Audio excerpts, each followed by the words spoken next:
Ya, masih dari Jalan Sunan Marjoki nomor 30 Bekasi Selatan, mitra sejamaah siar. Selamat menunaikan ibadah sholat maghrib buat mitra yang menjalankannya untuk wilayah Bekasi dan sekitarnya. Bismillahirrahmanirrahim. Assalamualaikum warahmatullahi wabarakatuh. Mitra sejamaah siar, seperti biasa pengajian ba'da maghrib akan segera dimulai. Kita kembali dengan pengajian ba'da maghrib ini bersama Gus Edward Abu Bakar. Nah, buat mitra yang ingin bertanya, entah itu seputar terkait dengan topik yang kita bahas hari ini atau di luar topik tentang kajian Islam, silakan mitra nanti bergabung di 08 111 86 1003. Nah, di depan saya di studio tepatnya sudah ada Gus Edward Abu Bakar. Assalamualaikum warahmatullahi wabarakatuh. Gus, apa kabar? Waalaikumsalam warahmatullahi wabarakatuh. Baik. Kabarnya sehat ya? Alhamdulillah sehat. Wah, tidak terasa Idul Adha sudah mendekat ya? Iya, dikit lagi. Baik Gus, mungkin ada tema yang ingin diangkat pada malam hari ini ya, berkaitan dengan pengajian ba'da maghrib ini. Silakan Gus. Baik, assalamualaikum warahmatullahi wabarakatuh. Alhamdulillahi rabbil alamin. Allahumma salli ala sayyidina Muhammad wa ala ali sayyidina Muhammad. Amma ba'du, rabbi israh li sadri wa yassir li amri wahlul 'uqdatam min lisani yafqahu qawli. Shadaqallahu al-azim wa shadaqa rasulun nabiyul habibul karim. Wa nahnu ala dhalika minasyahidina wasyakirina walhamdulillahi rabbil alamin.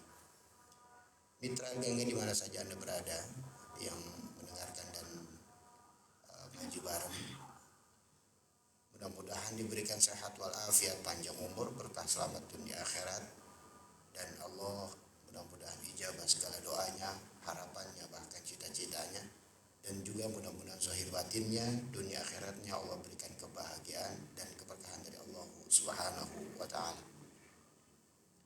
Yang saya hormati di studio ada Bunda Fitri dan Bang Jerry.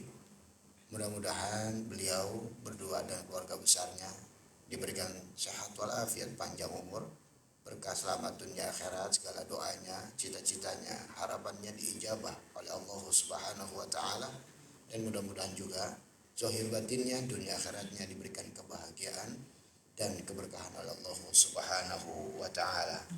Amin ya Allah ya rabbal alamin.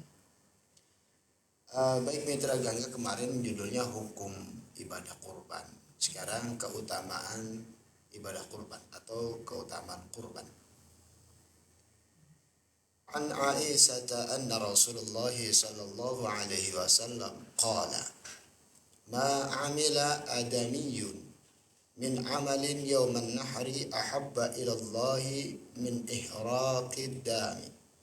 Innaha la ta'ti yawmal qiyamati biquruniha wa as'ariha wa adlafiha wa anna ad-dama la yaqa'u min Allah bimakanin qabla an yaqa'a min al-ardi fatibu biha nafsan. Dari Aisyah radhiyallahu anha menuturkan bahwa Rasulullah sallallahu alaihi wasallam bersabda, tidak ada suatu amalan yang dikerjakan anak Adam atau anak manusia pada hari raya Idul Adha yang lebih dicintai oleh Allah Subhanahu wa ta'ala dari menyembelih hewan. Karena hewan itu akan datang pada hari kiamat dengan tanduknya, bulu-bulunya, dan kuku kakinya. Darah hewan itu akan sampai di sisi Allah Subhanahu wa ta'ala sebelum menetes ke tanah. Karenanya lapangkanlah jiwamu untuk melakukannya, yaitu berkorban. Hadis riwayat Hasan. Hadis ini Hasan yang diriwayatkan oleh At-Tirmizi dan Ibnu Majah. Pelajaran yang dapat kita ambil, ibadah yang paling utama pada hari raya Idul Adha adalah menyembelih hewan kurban. Karena Allah Subhanahu wa ta'ala. Sebab pada hari kiamat nanti hewan itu akan mendatangi orang yang menyembelihnya dalam keadaan utuh seperti di dunia. Setiap anggotanya tidak ada yang kurang sedikit pun, dan semuanya akan menjadi nilai pahala baginya yang berkorban. Ibadah kurban yang dilaksanakan pada hari raya Idul Adha sampai hari tasyrik tiada lain bertujuan untuk mendekatkan diri kepada Allah Subhanahu wa taala, tanda bukti kita berbakti kepada Allah. Di samping itu, kurban juga berarti menghilangkan sikap egoisme, nafsu serakah, dan sifat individual dalam diri seorang muslim. Dengan berkurban, diharapkan seorang akan mencapai ridho Allah Subhanahu wa taala, memaknai dalam hidupnya. Hadis tersebut yang tadi kita bacakan juga berkaitan dengan Al-Quran, yaitu berkurban merupakan syiar Allah Subhanahu wa taala. Hal ini sebagaimana yang telah disebutkan dalam firman Allah Subhanahu wa taala, wal budna ja'alnaha lakum min sya'airillah lakum fiha khairun fadhkuru ismallahi 'alaiha suwafa fa idza wajabat junubuha fakulu minha wa at'imul qani'a wal mu'tara kadzalika sakharna halakum la'allakum tashkurun. Dan telah kami jadikan unta itu sebagian dari syiar Allah. Kalian memperoleh kebaikan yang banyak padanya, maka sebutlah oleh kalian nama Allah ketika kalian menyembelihnya dalam keadaan berdiri dan telah terikat itu hewan. Kemudian apabila telah rubuh ataupun sudah mati itu hewan, maka makanlah sebagiannya dengan cara yang baik, yaitu kita masak dan lain sebagainya. Dan beri makanlah orang yang rela dengan apa yang ada padanya, yang tidak meminta-minta. Habis kita sembelih, kita makan, boleh, dan kita bagi-bagikan. Dan orang yang memintanya, demikianlah kami telah menundukkan unta-unta itu kepada kalian. Mudah-mudahan kalian bersyukur kepada Allah Subhanahu wa ta'ala. Tanda-tanda ketakwaan seseorang, ia berkurban. Ia korbankan segala jiwa, harta, dan keluarganya hanya untuknya, yaitu Allah Subhanahu wa ta'ala. Oleh karena itu, pada hakikatnya yang diterima Allah dari ibadah kurban itu bukanlah daging dan darah hewan yang dikurbankan, melainkan ketakwaan atau taatnya dan ketulusan dari orang yang berkurban itu kepada Allah Subhanahu wa ta'ala. Itulah yang sampai kepada Allah Subhanahu wa ta'ala, yang mana dijelaskan dalam Quran surat Al-Hajj ayat 37. Allah Subhanahu wa ta'ala berfirman, la yanalallaha luhumuha wala dima'uha walakin yanaluhu taqwa minkum kadzalika sakharha lakum litukabbirullaha ala ma hadakum wa basyiril muhsinin. Artinya daging dan darah binatang kurban atau hadiah itu tidak sekali-kali akan sampai kepada Allah. Tetapi yang sampai kepadanya ialah amal yang ikhlas, yang berdasarkan takwa atau taat kepada Allah dari kita semua. Demikianlah ia memudahkan binatang-binatang itu bagi kamu supaya kamu membesarkan Allah karena mendapat nikmat petunjuknya. Dan sampaikanlah berita gembira dengan balasan yang sebaik-baiknya kepada orang-orang yang berusaha supaya baik amalnya. Mitra, apabila ada sebuah pertanyaan, kenapa sih kita berkurban? Kurban itu kan mahal gitu ya. Kurban itu kan mahal, lebih baik kita bahasanya cukup bantu aja dia berapa gitu ya. Ini Allah ajarkan kepada kita agar kita menghilangkan rasa egois kita, menghilangkan nafsu serakah kita, menghilangkan sifat individual kita. Bagaimana? Dengan membeli hewan yang begitu mahal. Katakan kambing harganya 3,5 juta atau 3 juta ataupun kurang ataupun lebih. Kalau kita berpikir itu mahal dan membuang-buang uang, maka yang ada adalah penyesalan nantinya. Apabila kita niatkan kita ibadah kepada Allah, walaupun itu besar, tapi kita bilang kepada Allah, ya Allah, saya lagi belajar takwa. saya lagi belajar taat kepada Engkau ya Allah. Saya tahu saya juga butuh uang, tapi saya ingin berkurban. Tolonglah ini kurban diterima oleh Engkau gitu. Yang kedua, meminta kepada Allah Subhanahu wa taala mudah-mudahan kurban itu menghilangkan rasa egois kita, menghilangkan nafsu serakah kita, menghilangkan sifat individual.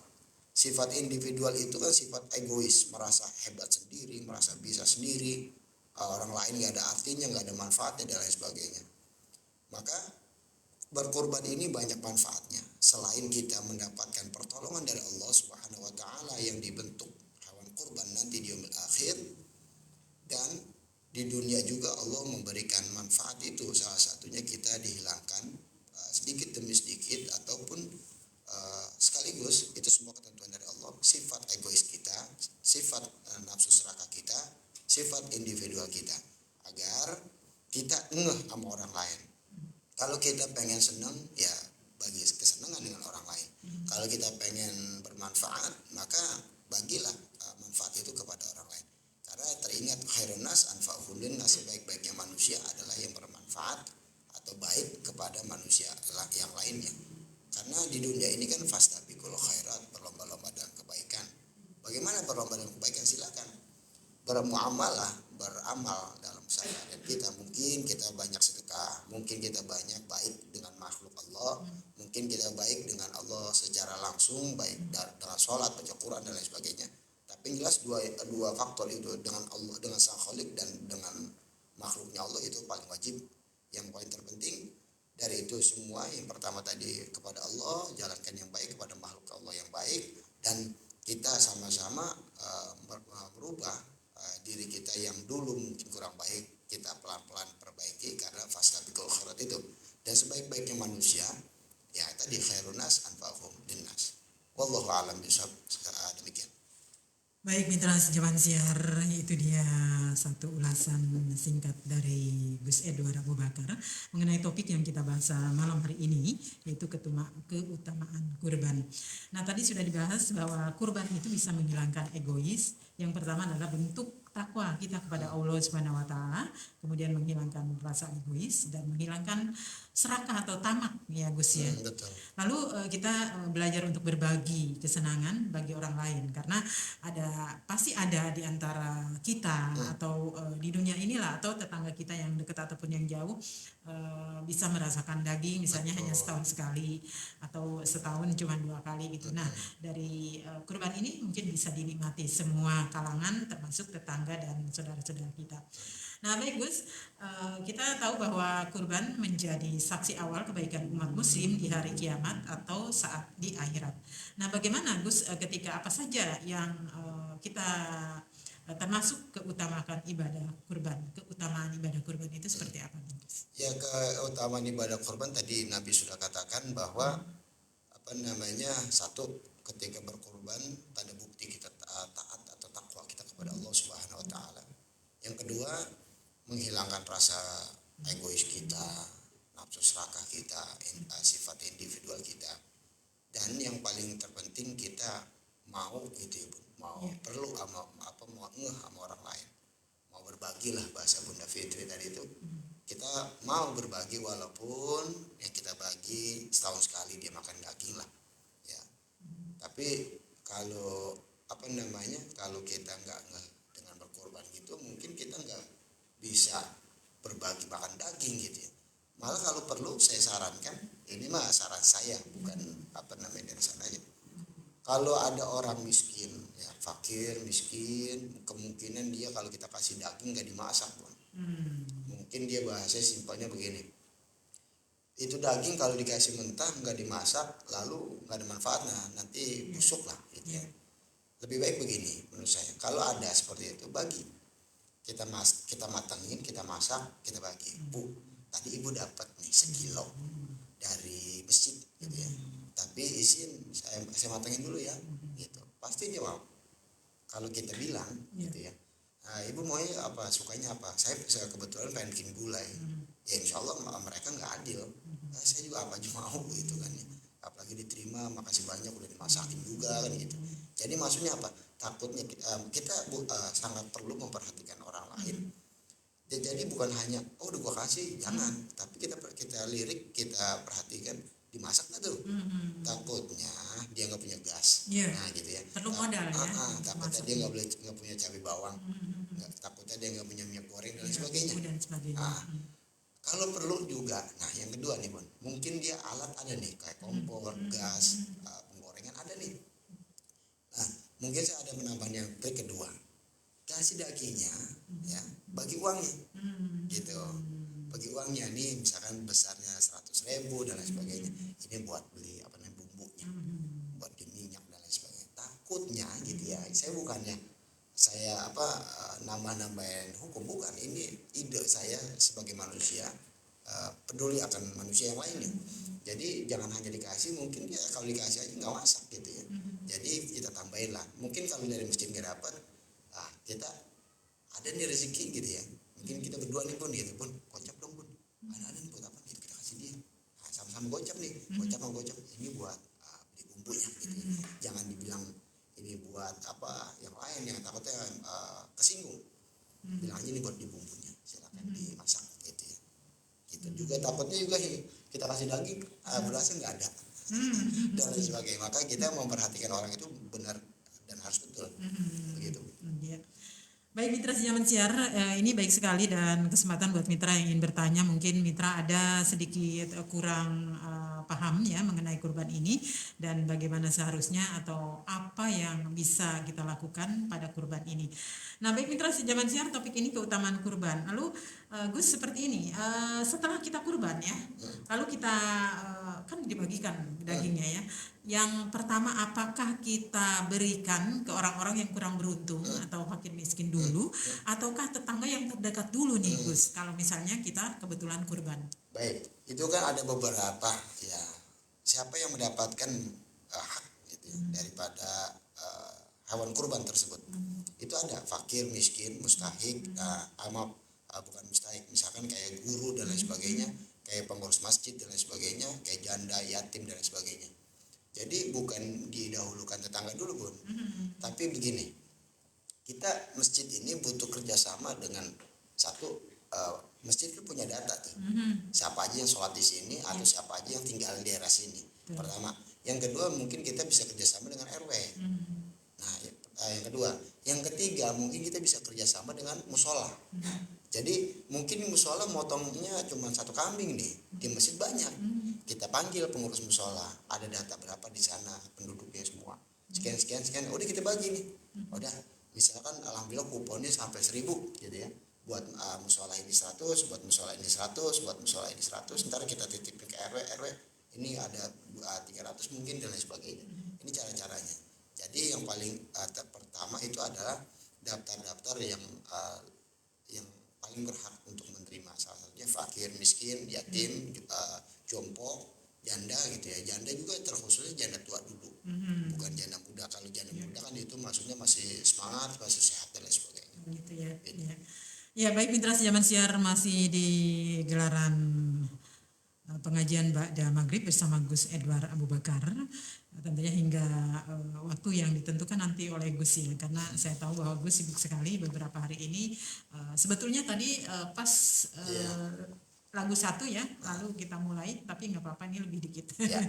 Mohon maaf kalau Gus misalnya agak panjang sedikit ya. Gus, karena ibadah paling utama saat Idul Adha itu kan adalah berkurban. Kemudian semua ibadah muslimin dan muslimat ini akan diperhitungkan bahwa hewan kurban ini diberikan bisa jadi penyampaian amalan baik bagi seseorang. Lalu apa saja nih Gus pahala bagi orang yang berkurban gitu? Ya, kira-kira apa aja sih? Jadi yang nggak tahu mungkin tahu akan tertarik, walaupun katanya uangnya ada nih sebenarnya, cuman ragu-ragu gitu. Pahalanya seperti apa sih? Gitu.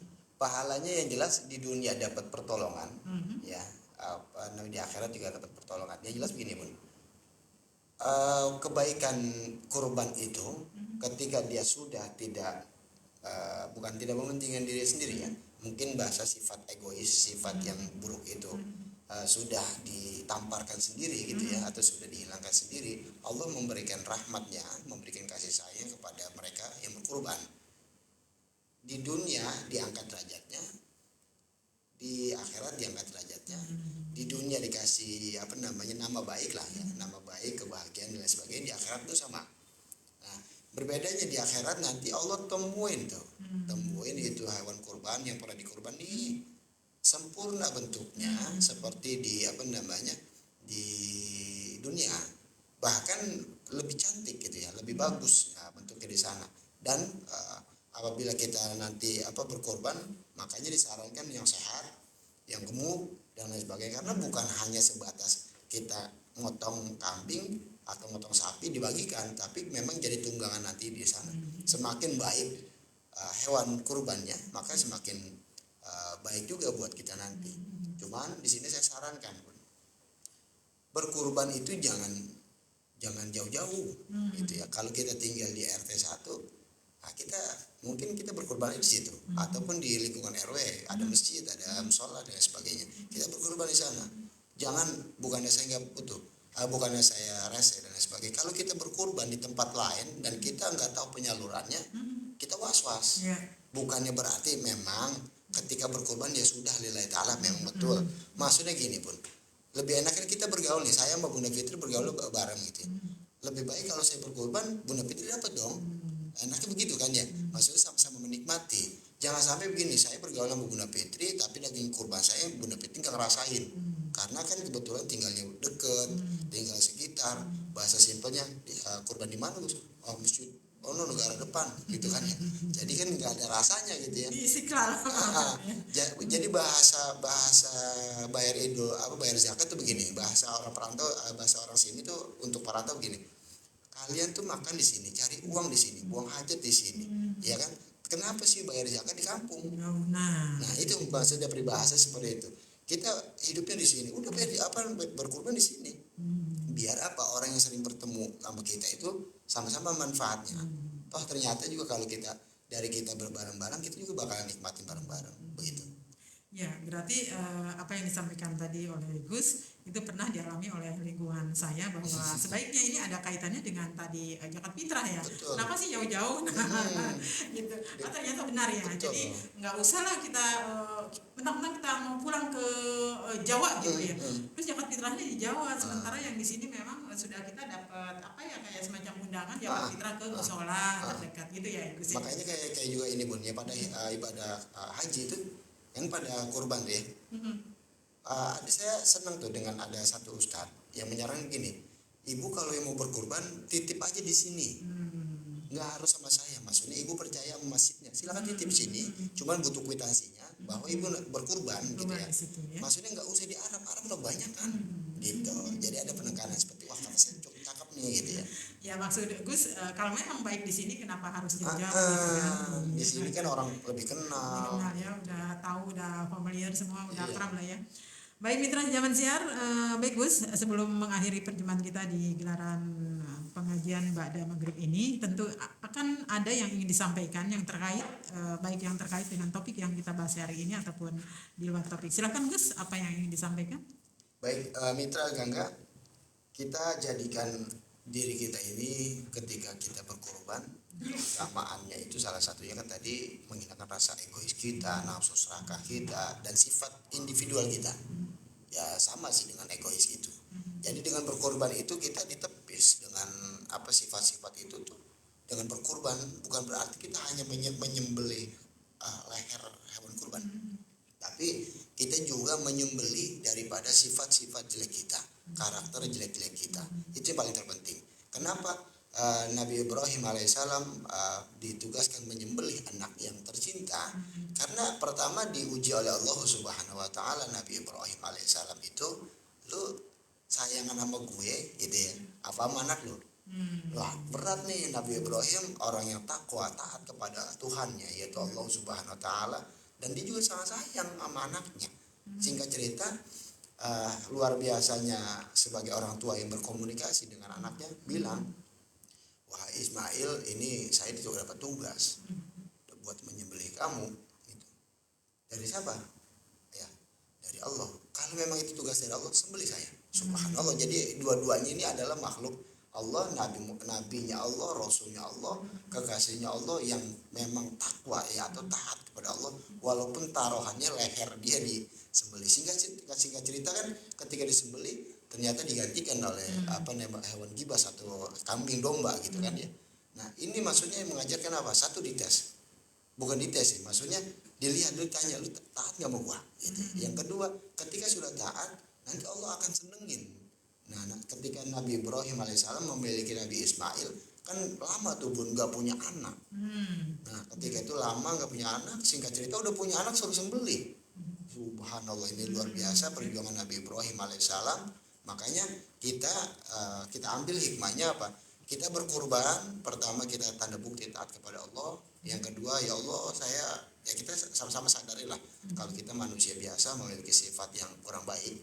Ya Allah, dengan berkurban ini mudah-mudahan sifat saya yang tidak baik menjadi baik dan rezeki saya menjadi baik, keluarga saya semakin baik. Dan itu salah satu niat-niat yang dianjurkan oleh Allah kepada Allah Subhanahu wa taala.